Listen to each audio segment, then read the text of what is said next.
Last time I was underneath the Mini, I noticed the front subframe was really quite rusty, as was the exhaust hanger. So what I thought I'd do is a bit of a test run today, so that when I get some time to rip all that out, I can repaint it properly and it'll last a decent amount of time. So to do that, I actually bought another exhaust hanger off of eBay for, it was like £8, that needs work. And I'm going to try and rub this down today and give it a repaint, and then refit it to the Mini at some point and see how long that lasts. And then if that works out well, I'll do the same thing with the front subframe. So to do that, I've got these paint mop removal tools that goes onto grinders that should take off the majority of the flat surface quite easily. And then of course a selection of wire brushes to try and clean this up. I'm not looking to get, you know, all of these here edges here perfect, but at least if it's all removed, cleaned up, it will rust least and I can give it a good paint. And hopefully if that paint maintains, let's say, the first couple of months, I'll be happy to then drop the subframe at some point in the future and give that a go. Okay.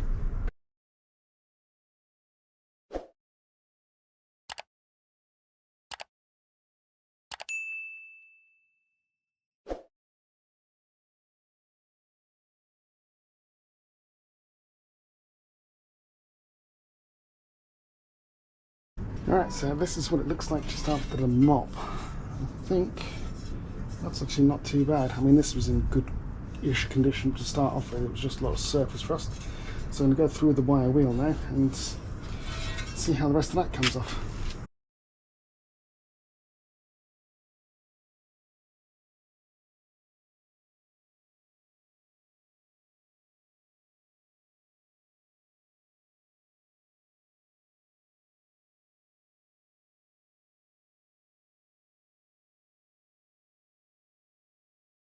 Right, so this is after my battery died. It's actually coming up quite nicely. This wire brushing around the edges works reasonably well. You can see as I've still got lots of edges to do, but you can see where I've done stuff. It's coming out quite nice. A lot of little tarnish. I mean, still got this whole other side to go, so I'm going to check everything on charge again. I strongly advise, if anyone else is trying this out, to get yourself a wired drill rather than a battery operated one, because yeah, this takes some time. Alright, I'll come back to you when I've actually got all this done and show you the end result. Okay, this has been a bit hard with a battery operated drill, but it's done. It's all kind of rubbed back. The paint and rust has been removed. There are still some darker spots in some of the pitting, but I've got the rust out using the wire brushes. So what I'm going to do now is I'm going to place it on some greaseproof paper. I'm just going to paint it one side at a time because that's the best way I can do it. I actually have some Hammerite Stone Chip Shield paint. This I got for a motorcycle side stand and some rear foot pegs. I've got some in white and some in black. So I'm going to put the white down first. This can go straight on by all accounts. And apparently is ideal for sills, spoilers, and lower body panels, and remains flexible, cannot crack or paint, and protecting against stones, salt, damp and rust, which for the underside is worth trying. So this is the stuff. We shall give it a go.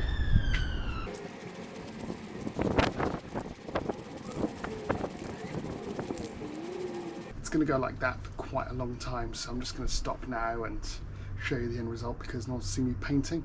I'm doing it outside, so there's going to be runs, there's going to be bits in it.